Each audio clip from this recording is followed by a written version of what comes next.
Hi hello అందరికీ అందరు ఎలా ఉన్నారు? నేనైతే చాలా బాగున్నా. సో ఇవాళ ఏంటంటే గెట్ రెడీ విత్ మీ. హెవీగా కాదు, ర్యాండమ్గా. ఎండలు చాలా ఉన్నాయి కదా, మేకప్ కూడా తగ్గియండి. ఫస్ట్ అయితే సన్ స్క్రీన్ ముఖ్యం. సన్ స్క్రీన్ లేకుండానైతే బయటికి వెళ్ళొద్దు. సో డ్రెస్ అయితే చేంజ్ చేసుకున్నా, ఆ డ్రెస్ కాదు కదా, వేరే డ్రెస్ వేసుకొని జ్యువెలరీ అయితే పెట్టుకుంటున్నా. రింగ్, చైన్, ఇయర్ రింగ్స్ అంతే, ఇంకెక్కువగా పెట్టుకోను. హెయిర్ స్టైల్ కూడా అంతే, ఎందుకంటే మనం ఇప్పుడు హెయిర్ లీవ్ చేసుకుంటే ఇంకా బతకలేము. ఎందుకంటే సమ్మర్ కదా, సమ్మర్ కష్టాలు అన్నట్టు. సో ఇక స్టార్ట్ చేస్తే సన్ స్క్రీన్ అయితే ముందుగా పెట్టుకుంటున్నాను, ఎందుకంటే సన్ స్క్రీన్ లేకపోతే నేను వాడిపోతాను. సో మీరు కూడా ఖచ్చితంగా సన్ స్క్రీన్ లేకుండా బయటికి వెళ్ళొద్దు, అసలు అడుగు కూడా పెట్టదు. సో సన్ స్క్రీన్ తర్వాత నార్మల్గా మాయిశ్చరైజర్ పెట్టుకున్నాను. నెక్స్ట్ పౌడర్, ఇవన్నీ అయితే పెట్టేసుకున్నాను. చాలా ఎండగా ఉంది, మీరు కూడా సన్ స్క్రీన్ లేకుండా అసలు బయటికి వెళ్ళకండి.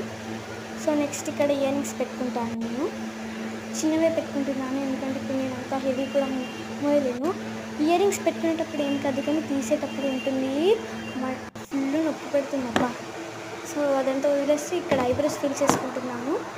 ఐబ్రోస్ ఎప్పుడైనా కానీ స్ట్రైట్గానే గీసుకోవాలి. సో నెక్స్ట్ ఇక్కడ కాజల్ కూడా పెట్టుకుంటున్నాను. ఐబ్రోస్ అండ్ కాజల్ అయితే పెట్టుకున్నాను. నెక్స్ట్ ఇక్కడ నేను లిప్స్టిక్ పెట్టుకోవడం లేదు, ఎందుకంటే ఎలాగో ఎండకి లిప్స్టిక్ కూడా మొత్తం డ్రై అయిపోతుంది, అందుకే లిప్ బామ్ ముఖ్యం. ఎందుకు ఎండకు కూడా నాకు లిప్స్ పగిలిపోతున్నాయి. సో నెక్స్ట్ బొట్టు పెట్టుకుంటున్నాను, అది క్రాస్ పోయింది, మళ్ళీ పెట్టుకున్నాను. అంతే, ఇంకా అయిపోయింది. Ear rings, chain.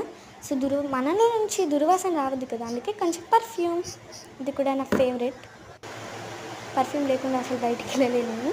So next shoes అయితే వేసుకుంటున్నాను, ఇంకా అయిపోయింది అంతే. హెయిర్ స్టైల్ గురించి కొంచెం ఇగ్నోర్ చేయండి, ఎందుకంటే హెయిర్ స్టైల్ లేనంత ఓపిక కూడా లేదు వేసుకునేంత ఓపిక. సో ఇదైతే నా final look. Bye guys, do subscribe, like, share, follow for more.